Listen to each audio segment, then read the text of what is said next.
What's up, everybody? Back again with a budget track beater. There it is. Just a couple little things to go over today, really just messing around. So first thing I'm wanting to do, the oil was just changed in this car literally the day before I bought it. But I have no idea what kind of oil it is. Probably just some generic, oil change place crap that basically conventional oil. So since I don't have a oil cooler on this car, we're gonna go ahead and change it. That way, just for a little peace of mind. It's gonna get really hot. I think actually the forecast for next week is gonna be like in the 80s. So not terribly hot, but hot enough, to be concerned about. So I'm just gonna go ahead and change it. Put some Mobil 1 in there. Full synthetic. Really the main reason you do that is conventional oil basically it starts to break down like from the heat around, 250 degrees or so, somewhere in that ballpark, where synthetic oil will actually, it doesn't start breaking down until like 300 degrees or over 300 degrees. So just to help keep the engine safe really is the main thing. After that, I have this transponder. It's a MyLaps X2 transponder. These are normally required for time trials. This is what actually tracks like your official lap times in the track's timing system. So I picked this up used locally, and I'm going to figure out how I want to mount it to the car. I think it has to be, it's supposed to be within 2 feet of the ground with a clear view of the track. I don't know if you can see, it's got a little arrow there pointing toward the racetrack, so it's saying racetrack down. It mounts, this will go on there, something like that. And then it's got this little cotter pin to keep it from falling off. So we're gonna try to mount it down to like the frame rail or core support or somewhere on the front of the car, close to the ground with a clear view of the track. So that's one other thing we're gonna do. Then I'm just wanting to get under the car, check some stuff out, make sure none of my bolts have loosened up since we did all the suspension work, all that kind of stuff. One other thing I did do is I got a couple new shoes. As I was cleaning the car out the other day, I went ahead and pulled the spare tire and jack and everything out of the trunk. So the trunk is completely gutted now. And then I had the realization, I'm driving to the track. It's about 2 hours away. I don't have a spare tire anymore. So these are some extra wheels I picked up. I think these are from American Muscle. I bought them used. I paid $40 for the whole set of wheels. But these are like the performance pack, kind of a replica wheel. They're 18 by 10. So I went ahead and picked up, these are some of the Firestone Firehawk Indy 500s. I think they're it's like a 340 tread wear, if I'm not mistaken. But I've read some good things about these tires. It's not a super fast tire by any means, but it's, I can street drive it. I'm driving 2 hours to the track. So for now, I'm going to leave the BFGs on the car. These tires, like I mentioned before, they're pretty damn old. They still have plenty of tread, but they're just, starting to get kind of hard. They're not as sticky as new ones would be. So I'm going to go ahead and use these tires up. And then I have a set of Yokohamas I can put on those wheels at some point. But for now, so I'm going to use those tires until they're gone, the BFGs. And then these are the tires I intend to run normally. Like this is what's going to go on the car permanently for track days and for street driving. And then I'll save the 315s for doing like autocross events, or if I happen to actually do a time trials where I need that extra grip. All right, got the oil drained over here. It actually is a little bit darker than I expected, considering how new it was. I think it's only, I guess, 2 months old. If you go off the old way, you change it every 3 months or 3,000 miles, then it was almost due. But I don't do that.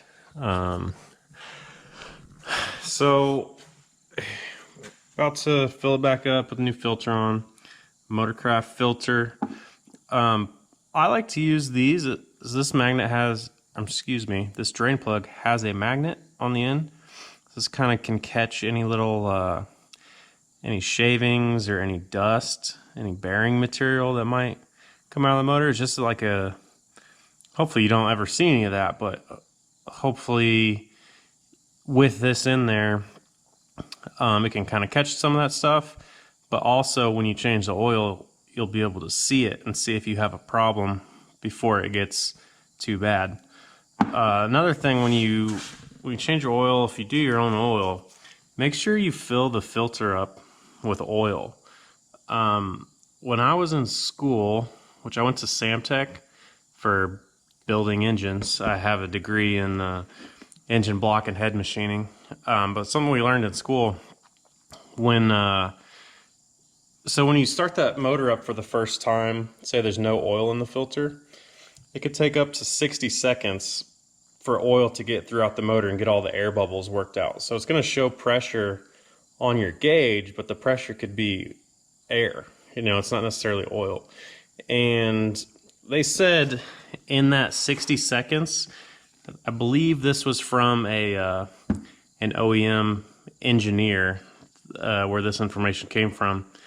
But he said in that 60 seconds with no oil, just on that first oil or the first startup after an oil change, it can do more damage than skipping an oil change completely. So make sure you fill up the filter. This is like one of the main reasons I don't take my vehicles anywhere to have the oil change done, because nobody does that. Everyone's in a hurry to just get it out the door, so they don't take the time to fill the filter up with oil and work all the bubbles out before they put it on. So just one thing to note, if you're doing your oil change, good thing to, it's just good practice to prevent problems in the future and just prolong the life of your motor. Oil change is done. I went ahead and added a extra half a quart. That's really a common thing for like Corvettes. They will add like an extra quart for the track. I think that is actually a factory recommendation. So I've done a little reading on this car, mainly the 4.0, not just in Mustangs, but guys run them in like Rangers and stuff like that. Some of the recommendations I came across on that was to add an extra half a quart if you're going to be driving it hard. So since this is just a stock oil pan, we don't have an oil accumulator, don't have like a trapdoor baffles in the pan or anything like that. Just went ahead and added an extra half quart just to hopefully help keep it safe on the track. That way we don't run into any oil starvation issues, stuff like that. So I also went ahead and checked all my fluids. It's one thing you definitely want to make sure before you head to the track, along with take extra fluids with you to the track. A lot of people don't remember to do that. And what I would recommend is you buy like a new quart of oil, a new quart of power steering fluid, a new bottle of brake fluid. Don't just take your half bottle that you've already used, because it's gonna end up spilling in your bag or in your trunk or wherever you're carrying it, and it's just gonna ruin your day. So get a new sealed bottle and take it with you to the track would be my recommendation. All right, so looking around under here, there's not really like a good place to mount this thing, especially not that would be easy access. I mean, it would fit, something like there on the side of the core support, but it would be kind of a pain to get to. And actually this might actually be in the way up here too. So I've had kind of a change of plan. I think I'm actually gonna make a mount that will bolt to I can just use the screw holes for the license plate And then I can just mount it right there on the front of the car. It'll be right in line with the road, or I'm sorry, with the, with the track. So I think it'll be pretty easy to make. Maybe just a piece of strap or angle across there, and then with a little tab hanging off to screw this to. It'll just be the 2 screws to change out. If you want to put this on at the track, pull the plate off. That will also help. Right now it's blocking some of the airflow to the radiator through this lower grill, so that'll get that out of the way at the track. I think that's what I'm going to do. Another thing I want to point out that I just noticed, back here on the back of the car, these 2 screws sticking out for the bumper. They've actually like backed out a little bit. Probably just time and vibration or whatnot. So you need to go over your car and just look out for little stuff like that, because you don't want one of those coming out at the track and going through your tire or the guy behind you's tire and ruin their day. So just kind of go over the car, just make sure that everything is solidly attached how it should be. You don't have any broken exhaust hangers or nothing. Just go over and check all of your nuts and bolts again. Especially that after you've driven it a few days and things have a tendency to come loose sometimes. So just want to go and check everything out. Make sure that when you're at the track, you're not thinking about anything else other than driving. You're not worried about if you tighten that bolt or anything like that, anything in the back of your head that's going to cause hesitation. So you just want to make sure that you're focused 100% on your driving. Just my 2 cents. All right, so I just put the new wheels on the front, and I'm going to take it for a quick drive. I just want to see if it drives any different with these tires and wheels on it. I mentioned before that it liked to wander around a lot, and I'm thinking it was just the old tires because they're so old and hard and had been ran pretty hard. So I want to see if I was right and if it is any different with these tires and wheels on here. So I'm just gonna go for a quick drive. All right, so I'm driving with the Firestones right now on the second set of wheels. No doubt, 100%, the tires are what the problem was with the BF Goodwrench tires. They're just old. They just wander like just all over the road. I don't know if it's just maybe they're deformed somehow, or it's just the way they've worn from the other cars that they had been on. I honestly don't know, but I'm just gonna burn those tires up at the track, or I'm gonna drive on those for this Track Night in America next week, and then probably just use those for autocross only. Probably wasn't clear before of why I only have two of these new ones. I actually have a whole set of 4 of the wheels, but I only bought 2 tires because it was kind of a last minute thing, just so that I had a spare in case I quartered a tire or something while I'm at the track. I could still get home because it's a 2-hour drive and I'm driving the car there. But with these tires on, it drives like stock again. Track straight, like none of that wandering and stuff like it was doing with the other tires. So I'm confident that was the issue. So I plan on getting 2 more of these, but it'll likely be after Track Night in America, and then I'm gonna put these tires and wheels on full time. So the car is full of fuel right now. It's completely topped off. I believe I drove 0.6 miles from the gas station to here. There we go. 0.6 miles on the odometer, or on the trip odometer. So completely full. So to recap, since we weighed it last time we weighed it was right at 3,400 pounds.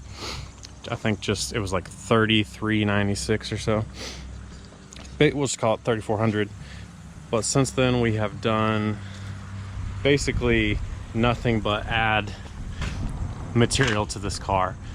bigger wheels, bigger tires, bigger brakes, bigger sway bars, bigger, beefier control arms. So yes, the car has gained weight. How much weight though is the question. So got it on our Proform wireless scales. I bought these last year. I'm really happy with them. And here we are, sitting at 3,480 pounds. But last time it did have, it was just over half a tank of fuel. So you figure fuel is right around 6 pounds per gallon. So that's going to be, you know, a significant portion of the weight there. Here's kind of what I came up with. I just have this is 1/8 inch aluminum angle, eighth inch thick by, I think it's either 1 inch or 3/4 wide. But this is just some scraps I had laying around. So I'm gonna drill a couple holes in it, spaced to where it will bolt up to the license plate screws. And then I'm gonna have it hanging off to the side a little bit like that. And then here's another little piece of 1/8 inch strap, and I'm gonna weld it on right here on the end. And then we can use our, here's our transponder mount, and I'm just gonna screw it to that right there. So it's gonna hang off like right at the edge of the license plate, and then it's just removable with the 2 license plate screws. All right, here it is, all done, welded together. I got the mount bolted on. So now I just need to bolt it up to the car. I used some short little, I think these are like a M8 bolt possibly, and then I went ahead and cut the back off and ground it smooth. That way it doesn't like gouge the paint or anything, so it's smooth on the back. The welds came out okay. It's been a while since I welded any aluminum. This stuff's kind of thin, so it's tricky anyway, but that's my excuse. So I'm gonna go ahead and bolt it up to the car. All right, here it is on the car. You actually don't even really notice it. If you step back away from the car, it's kind of hard to even see it. But based on everything I have read and how other people have told me they mounted theirs, I think this should be exactly what it needs.